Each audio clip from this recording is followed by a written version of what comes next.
Hello, everybody. This is Christina Fasonic, broadcasting live from Wheeling, West Virginia. And tonight we have another new writer for you, it's very exciting that we've been able to feature some of who I think are some of the best writers in this part of the country on our live show a couple of nights a week. I want to introduce my co-host, Dr. Damian Dresick. Hi, Damian. Hello. How are you? I am well, thank you. How are you? Oh, I'm here. Me too. I've been suffering technical difficulties. Yes, I saw that. Oh, you think you're good now? I am good.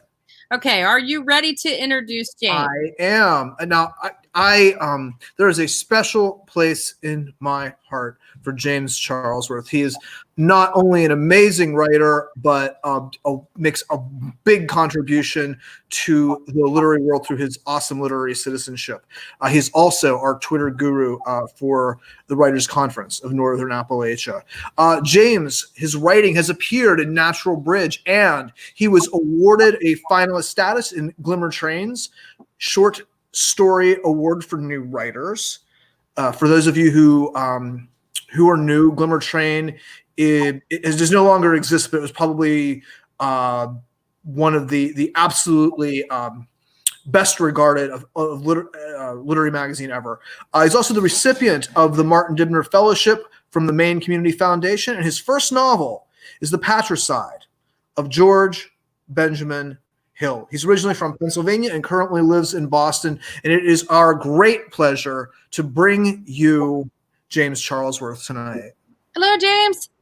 Hello. Hello, Damian and Christina. Howdy. Great to see you. It's very much a pleasure to be on WCONA Live. We're okay. Thank you very much. You're doing well? Yes. This is great, and thank you for thank you for tweeting for us as well. You do a great job for the conference. We appreciate that. I try. I do my best. We just got the Twitter handle up and running for anyone out there who might be watching this and wants to follow WCONA Live and the Writers' Conference of Northern Appalachia. We are at WCONA Appalachia. So WCON Appalachia. That's the Twitter handle. Follow us. It's like a radio station. WCON Appalachia. It is. There it is. It's our Twitter handle. So if anybody wants to follow us on Twitter and see what James has to say about what we're doing, we will have a very big announcement pretty soon. So it'd be a good idea to get on our feed to find out all about that. And also, if you are a fan of WCONA Live, who we have on is announced on the Twitter feed. So if you say, there's so much going on in my life, I can't keep it all straight, you'll get an update talking about the wonderful writers we've got, and you don't even have to worry about it yourself. James is keeping a calendar for you. I'm here for you people. Yes, unlike us, Damian, we are derelict in our duties sometimes. No, you guys do a great job. You always get fantastic writers on the show. So, and doing it more so than tonight. We've been blessed in that way. Yeah. I'm glad to see that we got an outdoor component today. Always outside. I just moved to a new place in February and have a porch now. And I was thinking about going outside, but I just didn't trust that, there's in Boston where I live, there's always like somebody standing right outside your apartment with a jackhammer. So I just did not want to risk that. So I figured I would be inside and keep it quiet. You have a porch in Boston. Wow. The Patricide of George Benjamin Hill is doing really, really well. My day job is doing really, really well.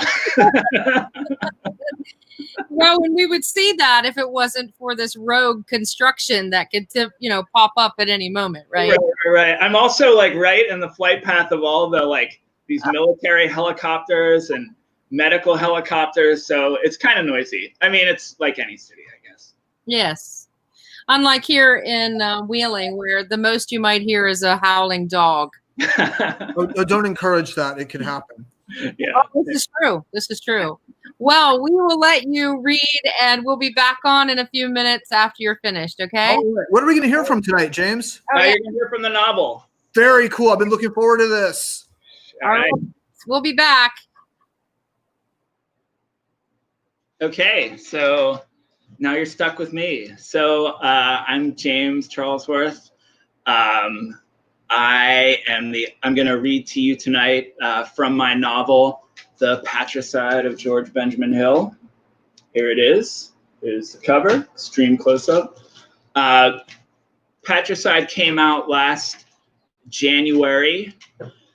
And it's not the first book I wrote. It's the first novel I published, but it's not the first book I wrote. Depending on my definition of finished, this is either the first or the third or the seventh novel I've finished. So all of you people out there working on your third or fourth or fifth novel, you're going to get there. Just keep at it.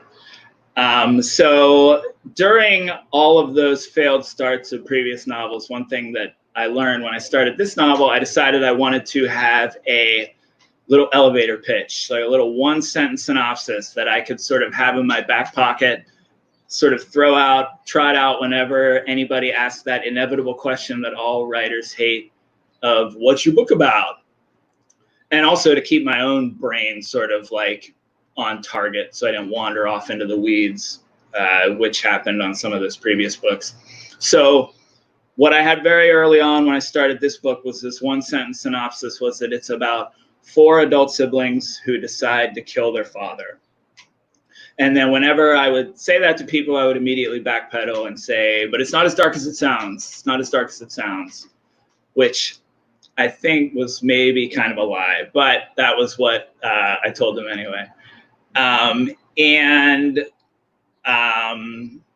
So that was my little one-sentence synopsis that I started with. But the book's obviously about a lot more than that. It's really about the lives of these 4 siblings, these 4 estranged siblings who are the offspring of the notorious and eponymous George Benjamin Hill, who in the book is a Dust Bowl orphan turned self-made millionaire in fast food and oil, who's sort of destroyed 2 families on his way to financial success. And the book jumps around in time a lot. You get to see these 4 kids of his when they're kids, and then when they're adults. During the main timeline of the story, they're middle-aged and estranged and sort of living these wrecked lives in the 4 corners of the country. One lives in Alaska, one lives in Las Vegas, one lives in New York City, and one lives in Miami. Their father is semi-retired from his various money-grabbing schemes, and he's enormously wealthy and kind of embroiled in scandal. And the 4 siblings sort of find themselves converging on his 300-acre horse ranch outside Omaha, Nebraska, for a final confrontation with the father they never had, which is how my jacket copy so eloquently puts it. So I'm just going to read to you the prologue. It's really short. Just gives you a sense of kind of the style and the writing, and hopefully makes you interested to read more. Alaska. 4 hours in, his plan nearly dies. A storm whites out the sky above Icy Bay, obscuring the 18,000-foot glacial dump of Mount St. Elias. He has piloted his second-hand DHC Beaver down from Fairbanks on a day that dawned brilliant with autumn, the wilderness a thousand-hued carpet. Now the system is stormed in from the southwest, roiling off the Pacific and blooming silver on the ridgeline of the Wrangell Mountains, the corridor of light from the retrofitted headlamps illuminating the precipitation that rattles the airframe and freezes on impact.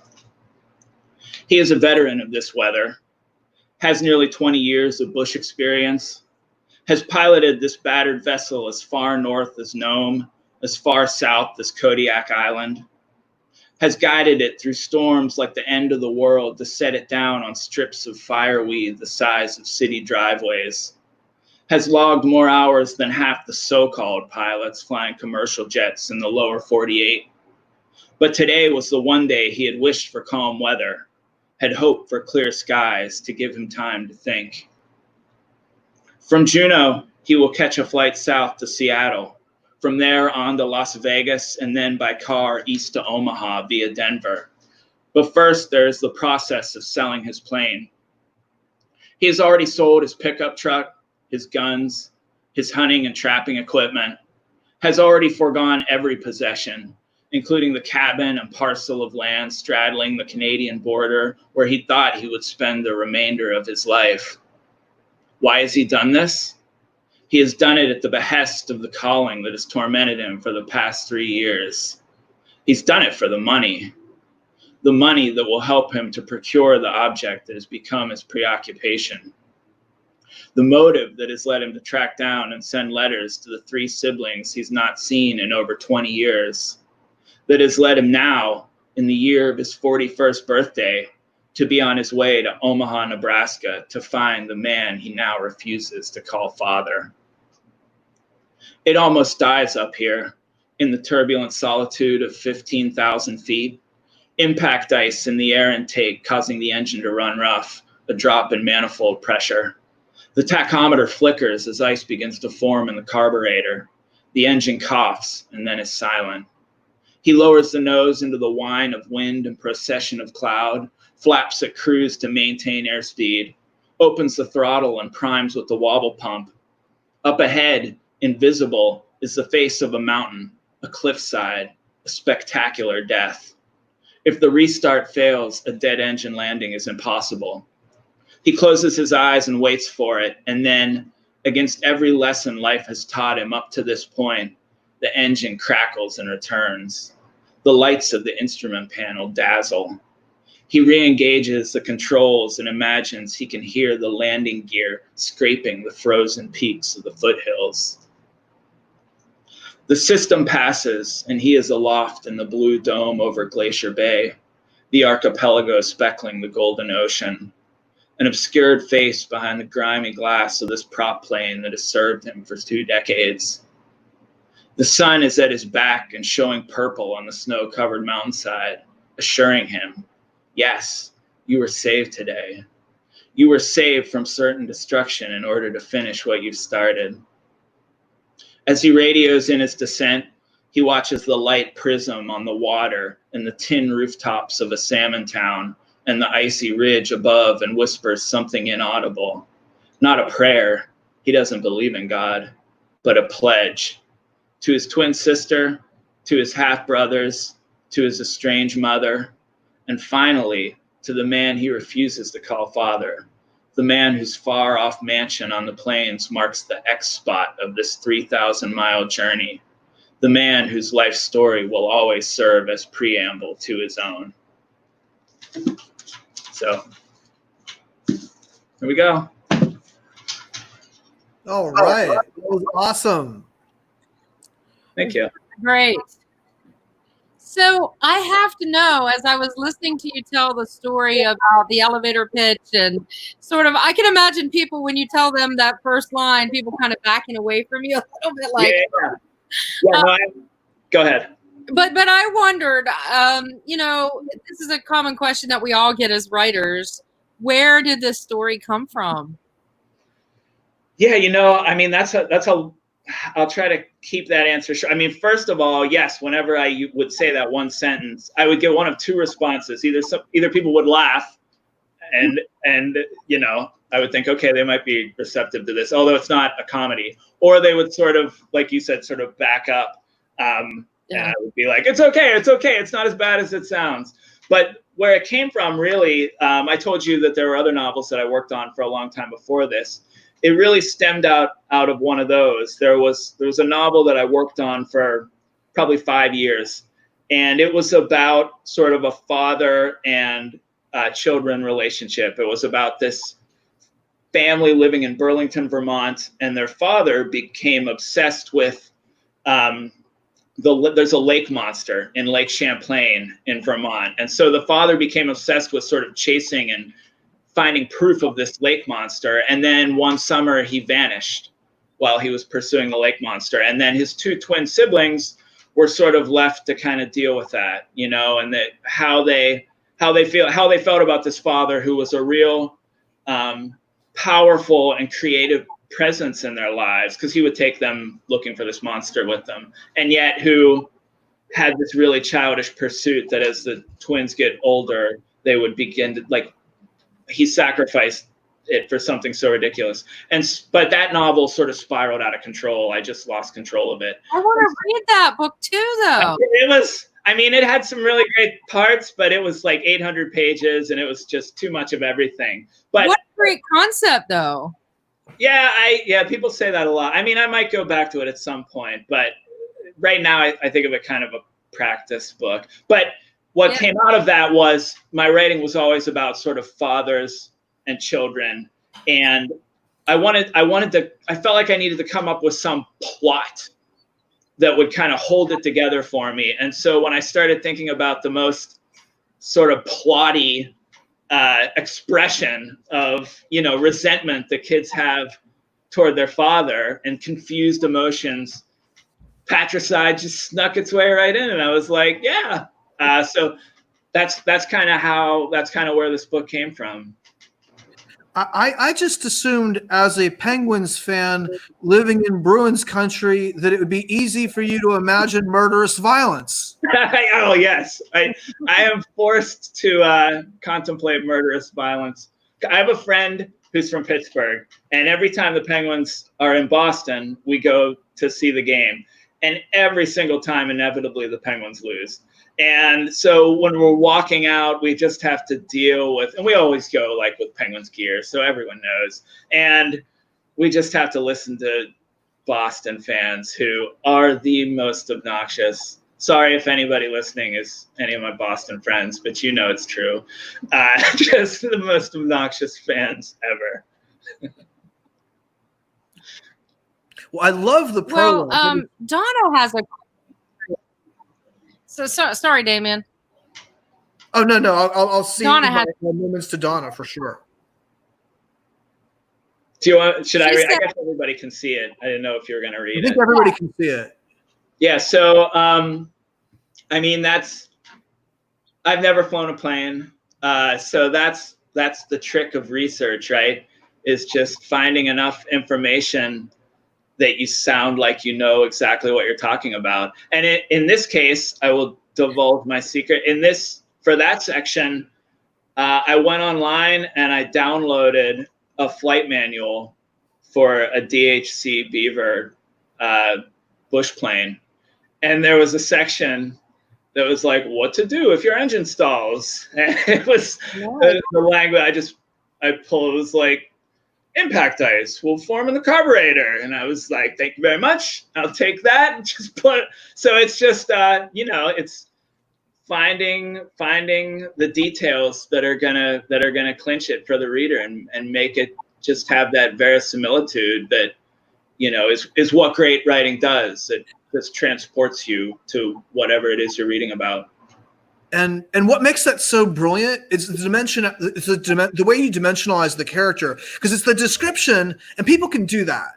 And why you're awesome is because you got that business going on about against every lesson, because it's like only a real person would think that through. It just makes me believe in this character so much as an individual I could be mowed down by at an airport in Nome. Yeah. I mean, that's a style that I worked on for this book, was kind of like, kind of embedding the character in every line, so that, you know, when you're reading about a character, it's filtered through their consciousness. And so, like, I think that's an example of one of the things that I try to do a lot, is have the details kind of also give you the character's perspective on what they're experiencing. And so that allows, you're also building character, right? You're also sort of telling the reader about the character while you're giving the details. So thank you.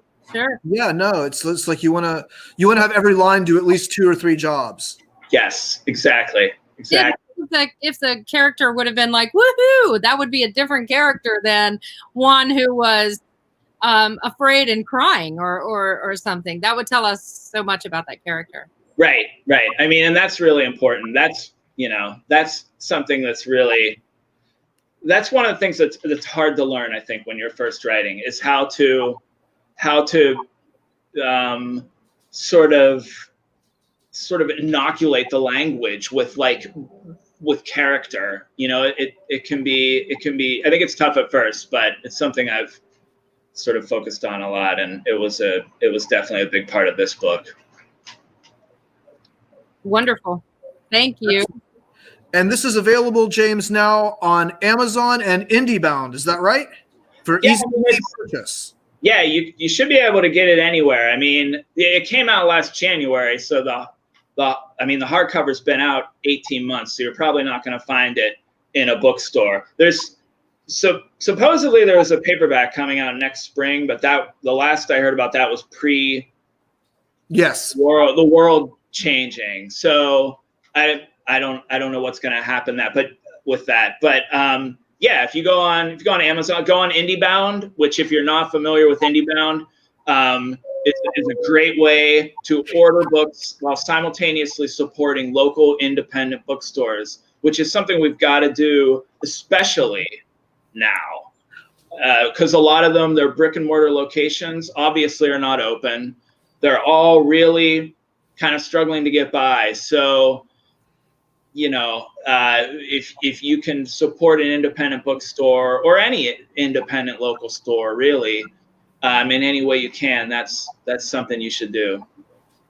There we go, indiebound.org. Yeah, we had Arlen Hess from City Books in Pittsburgh on last week. Yep, I listened to that. Yeah. Was it Monday? They're all blending together now. I think it was last Monday, because Thursday was Monday. Thursday, yes. That's right. But what? So you were going to say Arlen Hess? Oh yeah, just that she's the owner of City Books, and again, we could not agree with you more. Support your independent bookstores. As writers, as members of the literary community, these people are so important to us. They provide a way to get books, a place for people to get together with ideas, places to read, to hear readings. So important, and it won't be easy to come back if they go away. We have to remember that. Absolutely. It's very true. Yes. So thank you, James. I think everybody's got a great taste of the book. Christina, we have Barbara Edelman coming up, do we not? That is correct, on Monday, and then on Thursday of next week, Jared Conti will be on. Very cool. So we've got a nice mix of voices coming up next week. I'm always excited about, I always say I can't wait till this next writer, and I mean it every single time. I can't wait to see who we have on and what they're going to share with us. So I think we had some control over who was on the show. Right. I just shared. Great. I mean, I've started every Monday and Thursday, and you really have been getting some great people. So, and I'm sure as more and more people find out about it, it's just gonna get even better. You're gonna have people banging on the door. Let me read for WCONA Live. So you know what? That started our second week. People started contacting us saying, I have a new book out, or, with everything that's going on, no one is doing live readings, and can I come on and talk about my book or my story or whatever? So we've been really fortunate, and I think grateful that we could provide a platform for writers. Yeah. It's things like this are super important. I mean, they've taken the place of what was once done at the independent bookstores we've been talking about, and some independent bookstores are still kind of running things like this, but it's really important. I know I have several friends who had a book come out this year, and it's been a real struggle. And I mean, hardship is real. Like, there are people who are suffering a lot more than like somebody who's having trouble promoting a book, but at the same time, like, this is things that people have been working on for years and years, and you want to try to make sure that they can sort of get their work out there as much as possible. And so WCONA Live is doing some great work with that, and it's a pleasure to give my own spot. It was a blast. And it's always great to see the two of you. Well, great to see you too, James. Thank you so much for coming on. Of course. Yeah. Thanks a lot. Take care, everybody. See you. Have a good night. All right.